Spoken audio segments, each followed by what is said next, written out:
হাই hello' নমস্কাৰ, welcome back to my YouTube channel. এতিয়া মই আছোঁ লক্ষ্ণৌ নৱাবৰ চহৰত।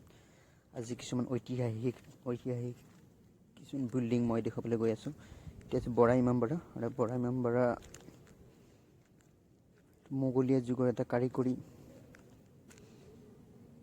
ঐতিহাসিক নিদৰ্শন হয়।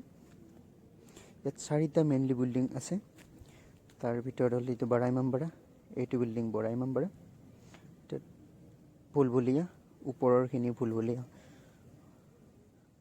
বাউলি, এইটো হৈছে বাউলি, আৰু তাৰপিছত এতিয়া আসিফি মছজিদ।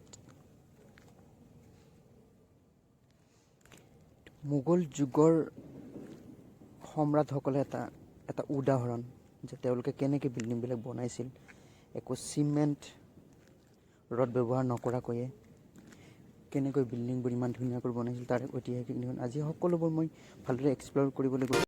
A few moments later. এইটো ভুলভুলীয়া, ইয়াত 1000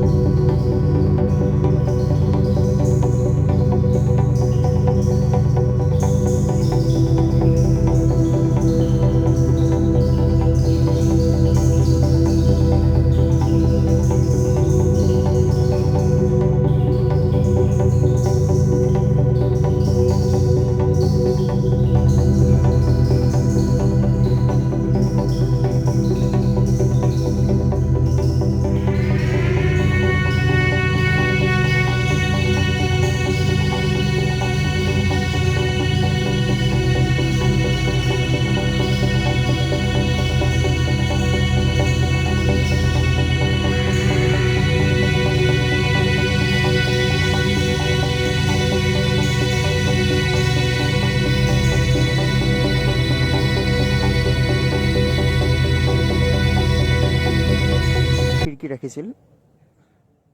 তাৰপিছত এইটো মেইনলি 1784 চনৰ কথা, যেতিয়া দেশত আকাল হৈছিল ন, তেতিয়া আকালৰ সময়ত নৱাব চাহাবে মানুহক ৰোজগাৰ দিবৰ কাৰণে এনেকুৱা এটা ইমামবাৰা বনাইছিল, যিটোত ডেইলি 2500কৈ মজুৰ কাম কৰিছিল। এইটো বিশ্বাস কৰিবলৈ টান যে ইয়াত কোনো চিমেণ্টৰ ৰড ব্যৱহাৰ কৰা নাছিল, অনলি গুড়, দালি, কুঁহিয়াৰৰ ৰস এনেকুৱা ধৰণৰ বস্তুৰে এইটো নিৰ্মাণ কৰা আছিল, যিটো বহুত আচৰিত ধৰণৰ কথা। আৰু এটা ডাঙৰ কথা হৈছে যে ইয়াৰ যিখন ছাদ হয়, ছাদখন এছিয়াৰ ভিতৰতে এখন ডাঙৰ মানিবলগীয়া ছাদ। যিহেতু সেই সময়ত পানীৰ বহুত আকাল হৈছিলে, সেইকাৰণে নৱাবে এই কুঁৱাটো বনাইছিল, আৰু এই কুঁৱাটো গোমতী নদীৰ লগত কানেক্ট কৰিছিল। আৰু তাৰপিছতে গৈ এই পুৰা বিল্ডিংটোৰ কাম সম্পূৰ্ণ হৈছিলগৈ।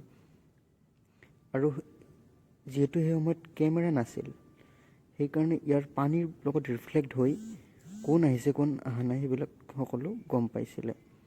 আৰু তাৰপিছত ইয়াতে বহি নিচানা লগাইছিল। আৰু নৱাবসকলে তেতিয়া ক'লা কাপোৰ পিন্ধিছিল, আৰু ইংৰাজসকলে পিন্ধিছিল ৰঙা কাপোৰ।